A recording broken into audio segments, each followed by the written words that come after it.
That one story podcast में एक बार फिर से आप सभी का स्वागत है दोस्तों। तो कैसे हैं आप सभी? आई होप आप सभी बहुत अच्छे होंगे और साथ ही साथ बहुत एक्साइटेड भी होंगे बिकॉज नया एपिसोड लेकर आ गई हूँ मैं। जी हाँ, आज भी हम ऐसी पर्सनालिटी से आपको मिलवाने वाले हैं जिन्होंने अपनी लाइफ में बहुत कुछ किया है। ये वो लेडी है जिन्होंने स्टार्टिंग में अपनी अर्ली लाइफ में सोचा था कि लोगों को एक बहुत ही खूबसूरत से स्माइल देकर खुश करेंगी और एज अ डेंटिस्ट अपना करियर बनाएंगी, लेकिन इन्हें नहीं पता था कि आगे चलकर इनकी लाइफ में कोई ऐसा मोड़ आएगा जिसमें कि ये खुशियां तो अभी भी बिखेरेंगी दूसरों के चेहरे पर, लेकिन पर्टिकुलरली छोटे छोटे बच्चों की। जी हाँ, जो कि प्री स्कूल की डायरेक्टर हैं, प्रिंसिपल हैं और अभी समाज के लिए बहुत कुछ कर रही हैं। तो वेलकम करते हैं डॉक्टर मेघा गोयल जी का। मैम, आपका बहुत बहुत स्वागत है हमारे इस पॉडकास्ट में। Thank you so much, ma'am, and thank you so much for this big opportunity. And thank you, Sanja Radio. This is, I think, the first this kind of event in Yamunanagar city, and we are really grateful to you for that. Ma'am, grateful हम भी बहुत हैं because आज यमुनानगर में अगर हम females की बात करें तो वो इस तरह से आगे बढ़ रही हैं, इतना कुछ कर रही हैं जो कि अगर हम थोड़ा टाइम पहले देखें या फिर अब से केवल 10 साल पहले देखें तो उतना पॉसिबल नहीं लगता था कि बहुत ही ट्रेडिशनल होता था यमुनानगर, जैसे हमारी पिछले पॉडकास्ट में भी बात हुई है और लोगों से। अभी इतनी ज्यादा तरक्की हो रही है और फीमेल्स इतना अच्छा कर रही हैं, तो कॉन्ग्रेचुलेशंस टू यू कि आपने भी इस कड़ी में इतना अच्छा योगदान दिया है। तो मैम, सबसे पहले आपकी अर्ली लाइफ के बारे में जानना चाहूंगी। So, ma'am, I am basically a dentist according to my education. I did my BDS from Faridabad, and then I worked in a charitable clinic before my wedding in Karnal. I worked there for some one and a half year, and after that I got married here in Yamunanagar. So after I got married here and my son was born, he was studying in one of the preschools, and like other parents, I also wanted my child to go into convent, which could not happen. So we decided to build up our own school, and this is how I entered into this education industry. Totally career switch कर दिया आपने। It's a total career switch. और बहुत ही ज्यादा challenging रहा होगा initial phase when you were starting up school, basically a preschool. So what challenges you faced? Ma'am, preschool is not just challenging, it is a very, very big responsibility, because that tiny tot that is going to come to you, maybe that tiny tot is not even able to speak. He or she is not able to express what their feeling is. You are supposed to understand that. And you have to be their second home. You have to act like their mother. So your staff has to be trained, not just teachers, the attendants also has to be trained accordingly. You have to build a curriculum according to their needs. And you have to see that all the things which you have planned for the child are being executed properly. Then you are also supposed to cater to parents, which is not easy. It is very difficult because they have their own anxiousness, which is obvious. As a parent, when I sent my child to a preschool, it is not easy to give that small 2.5 year child to anybody. So we understand that, and we have to understand that anxiety also, and we have to calm that down also. So yes, preschool is really challenging. Yes, I can understand, ma'am. So tell me something about your personal life, about your family, about your kids. So, ma'am, I'm married here in Yamunanagar for past 14 years now. My husband, he's a businessman. He's into plywood industry, and I have two kids. The elder one is my son, and the younger one is my daughter. So, both my kids are, as usual, very dear to me.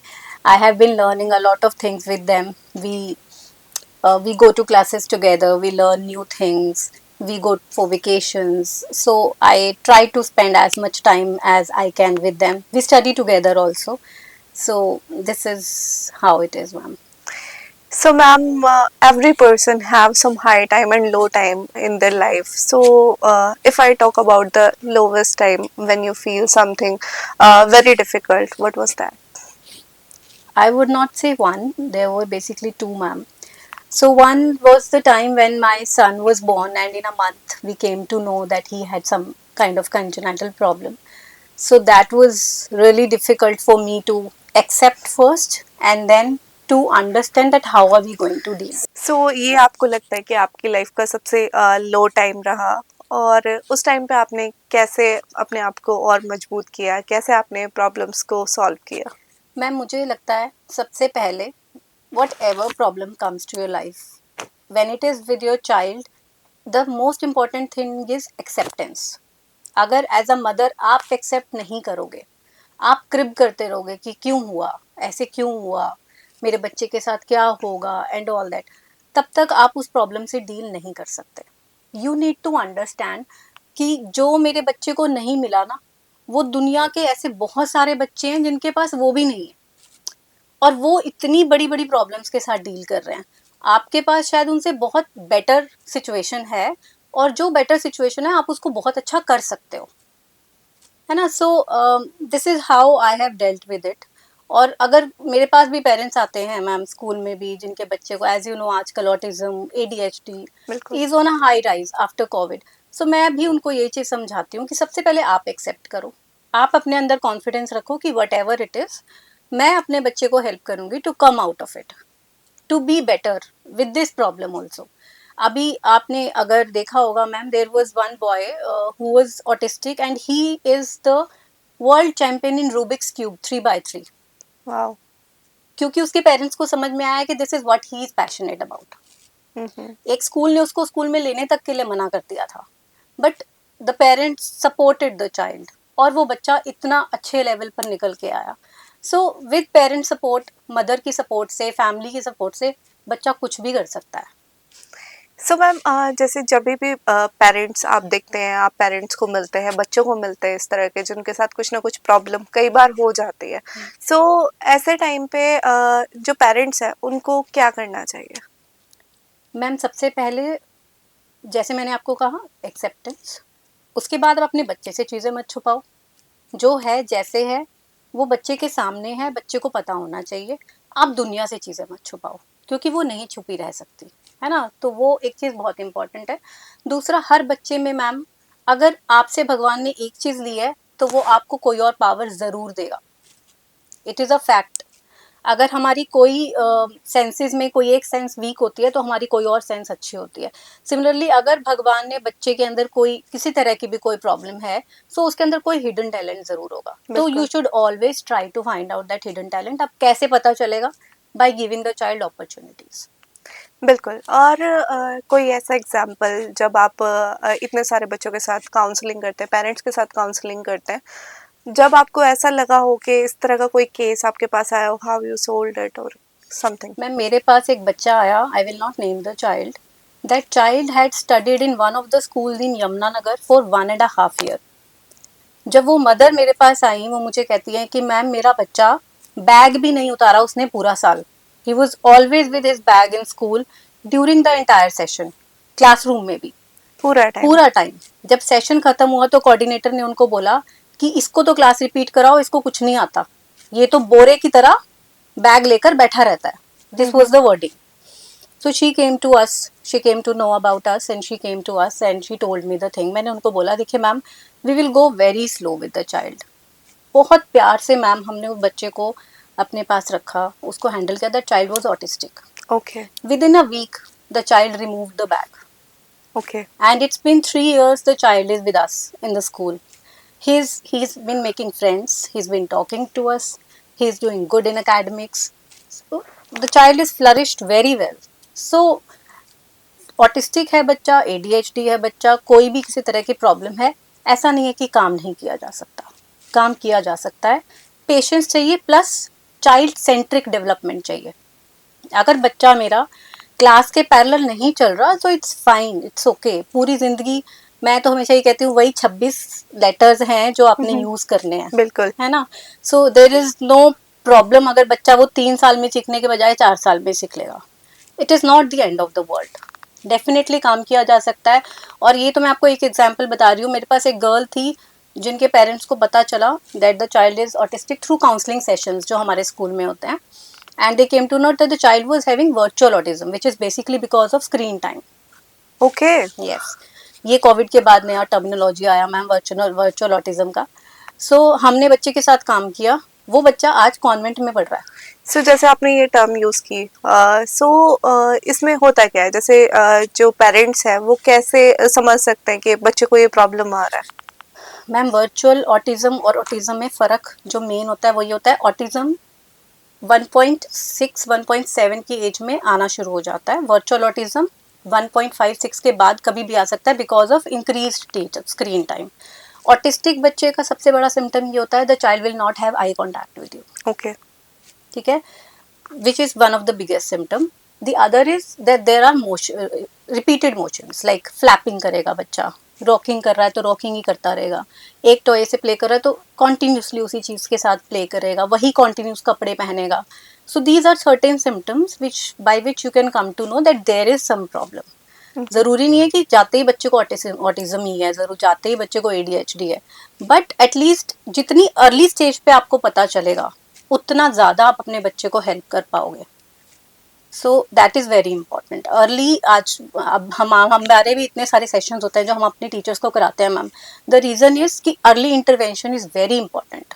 अगर आप identify कर लेते हो और आप एक बच्चे को एक राइट एज में ट्रीटमेंट प्रोवाइड करते हो तो that will help the child a lot. So you told me about the symptoms of autism. So virtual autism, इसके symptoms क्या? मैम वर्चुअल ऑटिज्म के सिम्टम्स आर द सेम, लेकिन the difference is autism is not reversible, Okay. Virtual autism is reversible to a good extent. उसके ऊपर आप बहुत ज़्यादा काम कर सकते हो। सबसे इम्पोर्टेंट है, जो भी वर्चुअल ऑटिस्टिक बच्चे होते हैं, टीवी आपने ज़ीरो कर देना। वो चीज़ काम नहीं करेगी कि मैम ये तो बस खाना खाते हुए देखता है, कि मैम ये तो सिर्फ 10 मिनट देखता है। That TV is like a poison for the child. So अगर आपने वो कर दिया, मतलब मैं आपको जिस देयर वाज वन गर्ल जो मैं आपको बता रही हूँ, she was virtual autistic, she did 500 flash cards with us ma'am. She was so brain. Wow. At the age of 4, she is able to read better than a grade 1 boy. इतना अच्छा read करती है वो लड़की, पूरी पूरी story book read कर देती है, बिकॉज उनके पेरेंट्स ने हमारे साथ काम किया। मैं ये नहीं कहूँगी सारा काम मैंने किया मैम, उनके पेरेंट्स ने हमको बहुत सपोर्ट किया। एक तो वो बहुत अंडरस्टैंडिंग थे इस चीज़ को लेकर कि हाँ बच्चे को प्रॉब्लम है, तो हमने उनको बताया कि आपने टीवी नहीं देखना है, plus we are going to tell you about the counsellor, आप काउंसलिंग सेशंस लीजिए, आप हमें भी बताइए, we will also do activities with her. तो ये सब चीज़ें जब हमने की मैम, तो शी डिड सो वेल। वो एवरेज बच्चे से भी बहुत अच्छा करती है। सो कहीं ना कहीं इससे पता चलता है कि सबसे पहले आपके अकॉर्डिंग एक्सेप्ट करना जरूरी है कि कोई भी प्रॉब्लम आए तो उसको एक्सेप्ट करें एंड देन उसके लिए काम करें और देखें कि क्या ऑप्शंस हो सकते हैं जिससे जो बच्चा है उस प्रॉब्लम से बाहर धीरे धीरे आ सकता है। सो मैम, जब आप स्कूल में होते हैं, आप बहुत सारे अलग अलग बच्चों के साथ डील करते हैं, तो आजकल बहुत ही शिफ्टिंग पैटर्न्स भी हैं। लाइक कहीं हम सुनते हैं कि इस पैटर्न पे पढ़ाई हो रही है, कहीं दूसरे पैटर्न पे पढ़ाई हो रही है, तो ये सब क्या है? मतलब इसमें क्या आपको लगता है कि क्या चेंजेस आप करते हैं सिलेबस में, जैसे पैटर्न चेंज होते हैं? मैम देखिए, जो बेसिक करिकुलम है, अगर आप एकेडमिक की बात करो वो सेम रहता है, लेकिन प्री स्कूल में we are not concern more about academic, वो तो हमने कराना ही है। हमारा मेन फोकस होता है स्किल डेवलपमेंट के ऊपर, है ना। सो जो ये आप हम सुनते हैं कि ये पैटर्न था पहले, इस ये एक्सपीरियंशियल लर्निंग थी, फिर ये मॉन्टेसरी मेथड्स आ गए, अब कैम्ब्रिज आ गया। So these are all basically about learning by doing. आप उसको नाम अलग दे दो, आप उसको मेथोडोलॉजी अलग दे दो, बातें हम वही कर रहे हैं कि आप बच्चे को प्ले बेस्ड लर्निंग रखो। आप बच्चे को जो भी सिखा रहे हो, that should be a fun and interactive way to learn. आप बच्चे की सबसे पहले हम ग्रॉस मोटर स्किल्स पे काम करते हैं, फिर हम बच्चे की फाइन मोटर स्किल्स के ऊपर काम करते हैं एंड कोऑर्डिनेशन के ऊपर काम करते हैं, क्योंकि eventually when the child is will be able to hold a pencil, उसकी ग्रिप्स अच्छी होनी चाहिए। बिल्कुल। For that, the motor skills has to be good. The coordination of the eye and hand has to be good. The child should have a visual perception. उसको पता होना चाहिए मेरे आसपास क्या चीज़ें हो रही हैं। So that is what a preschool is about to work on. So जैसे ऐसे चीज़ें चेंज होती हैं, हम भी उसको अपने करिकुलम में इनकलकेट करते हैं, because as a preschool you have to go with the flow. Go with the flow. बिल्कुल सही बात है। और साथ ही साथ में एक प्रॉब्लम और भी सोसाइटी में आज देखी जा सकती है कि जब भी हम पेरेंट्स और बच्चों के रिलेशनशिप की बात करते हैं, तो जब बच्चे कोई एग्जैक्ट कोई पैटर्न बिहेवियर जो है रिपीट करते हैं, सो उनको हम लेबल कर देते हैं। कभी हम कहते हैं कि बच्चा मूडी है, कभी हम कहते हैं बच्चा स्टबर्न है, कभी हम उसको अलग अलग नेम से लेबल करते हैं। सो आप उसके बारे में क्या कहना चाहते हैं? मैम, बच्चे की कोई भी बिहेवियर पैटर्न है, उसके पीछे एक रीज़न होता है which we need to understand. अगर आपका बच्चा आपको देखकर बहुत ज़्यादा, एक कहते हैं ना, अजीब बिहेवियर कर रहा है, नीचे लेट गया, शाउट कर रहा है, बहुत फ्रीली एक्ट कर रहा है, उसको पता ही नहीं मैं क्या कर रहा हूँ, the child is basically asking for attention. बच्चे को आपका टाइम चाहिए, ठीक है।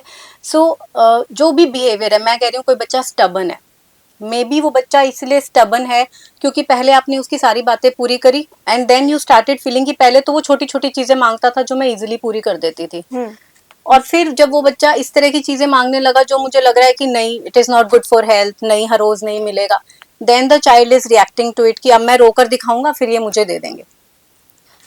सो the root cause is from the past of the child, तो वो एकदम तो नहीं जा सकता। इवेंचुअली धीरे धीरे हमको वो चीज़ें कम करनी पड़ती हैं, हमको एक पॉजिटिव बिहेवियर रीइंफोर्स करना पड़ता है बच्चे के अंदर, तो वो ठीक हो जाता है, but the root cause has to be understood. So कुछ आप टिप्स जो पेरेंट्स को देना चाहेंगे कि वो क्या कर सकते हैं जब वो अपने बच्चे में कुछ सर्टेन तरह के बिहेवियर्स नोटिस करें, तो क्या उन्हें करना चाहिए? मैम, एक तो सबसे पहले ये समझना बहुत ज़रूरी है कि this is not going to work in one night. एक दिन में चेंजेस नहीं आएंगे। जैसे ये हैबिट डेवलप होने में टाइम लगा है, इस हैबिट को जाने में भी टाइम लगेगा, तो आपको बच्चे को वो टाइम देना पड़ेगा। Losing your cool is not going to help the child in any way. धीरे धीरे आपको सक्सेस मिलेगी, और आपको जब सक्सेस मिलती है, आपके बच्चे को भी सक्सेस मिल रही है, आप उस चीज़ को अप्रिशिएट कीजिए। जैसे मैं suppose there is one child जो बहुत ज़्यादा जिद करता है और ना मिलने पर नीचे लेट जाता है, मैंने उसको प्यार से समझाया कि this is not a good habit. मैंने कोई स्टोरी उसके साथ मैम शेयर की, एसोसिएट कर दी कि देयर वाज वन बॉय जो ऐसे करता था, फिर ये हुआ उसके साथ, तो उसको बैड बॉय बोलना शुरू कर दिया। Are you a bad boy? नहीं मम्मा, I am not a bad boy. चलो, if you will do this, I am going to make a chart where we are going to give you smileys. 5 smileys हो गए, then you will get your favourite thing. धीरे धीरे आपको success मिलेगी ma'am, उसमें बिल्कुल। आपको भी मिलेगी, आपके बच्चे को भी सक्सेस मिलेगी, but that will be a slow process. So ma'am, इसी के साथ मैं एक चीज़ और आपसे पूछना चाहूँगी कि जैसे कि हम जब बच्चों के साथ डील करते हैं, तो चाहे वो पेरेंटिंग है या फिर हम बात करें जब आप स्कूल में बच्चों को टीच करते हैं, हर एक कदम पे एक चैलेंज, एक नया चैलेंज फेस करना पड़ता है। सो अगर हम इंडियन जो हमारी थॉट प्रोसेस है, और अगर हम फॉरेन की बात करें, तो जैसे कि फॉरेन में तो कहा जाता है, हम जैसे इंडिया में बच्चों को कई बार बहुत ज़्यादा गुस्सा भी कर देते हैं, हम बच्चों को कई बार हिट भी करते हैं जब वो बात नहीं समझ रहे होते, लेकिन फॉरेन में ये सब चीज़ें नहीं हो सकती, ये बैन है। सो आप क्या समझते हैं कि जो इंडियन ट्रेडिशनल पेरेंटिंग है, क्या वो चेंज होनी चाहिए? मैम, इंडियन पेरेंटिंग में मुझे ऐसा लगता है कि जो सबसे बड़ी प्रॉब्लम है दैट इज कंपैरिजन। हम अपने बच्चे को हर पॉइंट पे कंपेयर करते हैं, कजन्स के साथ कंपेयर करते हैं, सिबलिंग्स के साथ कंपेयर करते हैं, फ्रेंड्स के साथ, आस पड़ोस के बच्चे जिनसे आपको कोई मतलब नहीं है, आप उनके साथ अपने बच्चे को कंपेयर करते हो, whether it is about academics, whether it is about some competitions. तो वो कहीं ना कहीं नहीं होना चाहिए। वो बच्चे को अफेक्ट करता है, साइकोलॉजिकली भी अफेक्ट करता है कि जो मेरा पेरेंट है, जब वो ही मुझे नहीं सपोर्ट कर रहा, तो फिर that affects the child a lot. बिल्कुल, हर बच्चा अलग है, सबके स्ट्रेंथ अलग है। अगर हम उसके स्ट्रेंथ को दूसरों से कंपेयर करेंगे तो वो बात बनने वाली नहीं है। यस, तो कोई बच्चा किसी चीज में अच्छा है, कोई चीज बच्चा किसी चीज में अच्छा हो सकता है कि बच्चे को मे बी एकेडमिक्स में उतना इंटरेस्ट नहीं हो, तो child is good at certain other things, but let the child explore what the child is good at. जब तक आप एक्सप्लोर ही नहीं करने दोगे, then it is not going to help the child. लेकिन इंडियन पेरेंटिंग में एक बहुत अच्छी बात है, that is the family values. हमारा कल्चर इतना ब्यूटीफुल है, हमारे ट्रेडिशंस इतने स्ट्रांग है कि अगर हम उसको अपनी फैमिलीज वैल्यू में इनकलकेट करते हैं, then that is going to help you to develop the personality of your child. अगर हम चाहते हैं कि मेरा बच्चा एक गिविंग पर्सनालिटी वाला हो, तो आप उसमें इंडियन ट्रेडिशनल वैल्यूज इनकलकेट कीजिए, आपको ज़्यादा कुछ नहीं करना पड़ेगा। That will make your child into a beautiful human being. So ma'am, काफ़ी फैमिलीज में ऐसा भी होता है, जैसे कि मैंने आपको बताया कि जब भी बच्चा जो है वो टाइम डिमांड करे या फिर बच्चा कोई बात समझाने की कोशिश करे तो वो बात नहीं समझी जाती। कई बार उसको लगता है कि सबको कि बच्चा मूडी है, गुस्सा कर रहा है या फिर जिद कर रहा है, तो कई बार हम उसको हिट भी करते हैं। सो उसके बारे में क्या कहना चाहेंगे? मैम देखिए, हिट करना तो बच्चे को बहुत ही गलत चीज़ है, उसका कोई फ़ायदा नहीं होता। That is just a negative reinforcement, there is no advantage of doing it to the child. Family में अगर नहीं कोई सपोर्ट करता, नहीं बच्चे की बात समझता, तो मदर और फादर तो समझ ही सकते हैं। This is the time when mother and father needs to play their role and they should play the role. उसके लिए चाहे आपको, when you took the decision of bringing that child into this world, then you should always plan, और also plan कि मैं इस बच्चे को टाइम कैसे देने वाली हूँ या देने वाला हूँ। It is not just mother's responsibility, it is both the parents who are equally responsible. Suppose आपको लगता है कि हम दोनों वर्किंग है, हम नहीं, सुबह हम टाइम नहीं दे सकते, then you should always look towards the grandparents. Grandparents का प्यार बहुत इंपॉर्टेंट होता है बच्चों के लिए। ग्रैंड पेरेंट्स के थ्रू भी आप बच्चे के साथ बहुत सारी चीज़ें आप बच्चे को सिखा सकते हो, बच्चा अकेला फील नहीं करेगा। And then when you come back from work, तो ये मत करो मैं बहुत थक गया, मैं बहुत थक गई, मेरे पास टाइम नहीं है। Then you have to give at least half an hour to your child, बिल्कुल। At least half an hour from your daily routine आप दीजिए। And on weekends keep a day कि आज तो we are going to spend a time. बच्चे समझते हैं, ऐसा नहीं है कि उनको समझ नहीं आता कि my parents are busy and they are working, they do understand and they do cooperate with you, but they should feel acknowledged, they should not feel left out, that they are a burden on you and you don't have time for it, which is very important. The child should always feel कि मैं बहुत important हूँ, but my parents are working, so I should understand. बिल्कुल ma'am. सो ये सभी parents को बात समझनी चाहिए। साथ साथ एक चीज़ और भी मैं आपसे पूछना चाहूँगी कि जैसे बच्चे हैं, जब पुराना टाइम था, हम देखते थे कि बच्चे जो हैं बहुत ही एक ऐसी फैमिली में पलते थे जहाँ पर सब इकट्ठे रहते थे, इतने सारे लोग होते थे। बट अभी आजकल जो फैमिली है वो न्यूक्लियर होती जा रही है। आजकल हमें, जैसे आपने बताया कि ग्रैंड पेरेंट्स का जो प्यार है वो बहुत इंपॉर्टेंट है, लेकिन न्यूक्लियर फैमिली में जहाँ अब बहुत सारे ऑप्शन भी लेस है। पहले बहुत ज़्यादा बच्चों को ऐसा फ्री खेलने दिया जाता था, बाहर भेज दिया जाता था, लेकिन अब ड्यू टू सिक्योरिटी रीजन अब बच्चों के पास वो ऑप्शंस नहीं है कि वो बाहर जाके कहीं भी खेले, बाहर अपने स्ट्रीट पे खेले। तो हम बहुत ज़्यादा बच्चों को घर में ही रखना पसंद करते हैं, और वहाँ पर भी हम देखते हैं कि अब हमारे पास बहुत सारे ऑप्शंस नहीं है। सो उस टाइम पे आप क्या सजेस्ट करना चाहेंगे पेरेंट्स को, उन्हें क्या करना चाहिए? एट द एंड क्या करते हैं कि फोन दे देते हैं कि थोड़ा टाइम फोन पे इन्वेस्ट हो जाता है, थोड़ा टाइम बच्चा टाइम पास, लेकिन वो भी एक प्रॉब्लम बनकर सामने आ रहा है। तो क्या करना चाहिए पेरेंट्स को? Ma'am, according to the interest of your child, अगर आप बहुत बिजी हो, आपको लगता है बिल्कुल टाइम नहीं निकाल सकते हो, सो आई वुड सजेस्ट कि instead of giving phone to the child, आप 1 आवर बच्चे को कोई एक हॉबी क्लास ज्वाइन करा लो। यस। ठीक है, आप एक बच्चे का रूटीन सेट करो कि बच्चा स्कूल से आया, the child is tired, after having food the child should have a nap, maybe a 1 hour nap, then the child will get up, have some snacks and will go for a hobby class. Hobby class के बाद जब बच्चा वापस आ रहा है, तो you should एक 1 week का प्लान बना सकते हो मैम, जिसमें आपने रखा कि आज मैं इसके लिए पजल्स रख कर जाऊंगी, मेरी मेड भी है, वो इसके साथ खेल लेगी फॉर हाफ एन आवर। ठीक है, तो आप इस तरह से बच्चे के लिए डे प्लान कर सकते हो। So we need to give options, options to the हमें चाइल्ड। ऑप्शंस देने होंगे। अगर आप फोन ले रहे हो, अगर आप चाह रहे हो मेरा बच्चा टीवी नहीं देखे, मेरा बच्चा फोन नहीं देखे, तो आपको उसको ऑप्शंस देने पड़ेंगे। Otherwise the child is going to ask कि मैं खाली बैठा हूँ मम्मा, मैं क्या करूँ। बिल्कुल। आपको कुछ तो उसको ऑप्शन देना पड़ेगा। It can be a structured play, it can be a free play, it can be anything, but yes, option has to be given. So ma'am, आपने आज इतनी सारी चीज़ें हमें बताई। So at the end of this podcast मैं आपसे जानना चाहूँगी, आप इस पूरी सोसाइटी को, जो हम लोगों को सुन रहे हैं, उनको क्या मैसेज देना चाहेंगे? Ma'am, my clear message would be कि let this kids breathe, let them live, let them do what they want to. आप ये मत समझो कि मुझे मेरा बच्चा इस चीज़ में आगे निकले, मेरा बच्चा स्टडीज़ में ही अच्छा होना चाहिए, और मेरे बच्चे को ये एक्टिविटी ज्वाइन करनी है क्योंकि मेरी फ्रेंड का बच्चा उस एक्टिविटी में जा रहा है और वहाँ पे कॉम्पिटिशन्स विन कर रहा है। नहीं, let them breathe, let them do whatever they feel good at doing. हम अपने बचपन को अगर याद करें तो हमने बहुत मस्ती वाला बिल्कुल। बचपन जिया है, हम इतना खेलते थे अपने फ्रेंड्स के साथ, आसपास स्ट्रीट पे जो बच्चे, गली पड़ोस में बच्चे रहते थे, वो हमारे बहुत अच्छे फ्रेंड्स हुआ करते थे। आज के टाइम में बच्चों को अपॉर्चुनिटीज नहीं मिल पाती, one reason is as you said security, right. लेकिन आप फ्री बच्चे को, मुझे लगता है कि आप एक अपनी खुद की क्रिएटिविटी एक्सप्लोर करने का मौका आप बच्चे को जरूर दीजिए। ये पढ़ाई के अंदर सिर्फ एकेडमिक्स में बच्चे को अगर आप रखोगे कि नहीं आपको तो 90% लाना है, आपको 95% लाना है, that is not going to help your child. Grooming, अगर हमको एक, आप एक बच्चे को एक क्लास में मत सोचो, बच्चा दुनिया में है, उसको उस क्लास के 30-40 बच्चों के साथ कॉम्पीट नहीं करना है, उसको इस दुनिया के हजारों करोड़ों बच्चों के साथ कॉम्पीट करना है। When the child is going to grow up, वो कैसे करेगा? वो करेगा जब वो अपने अंदर के हिडन टैलेंट्स बाहर निकालेगा।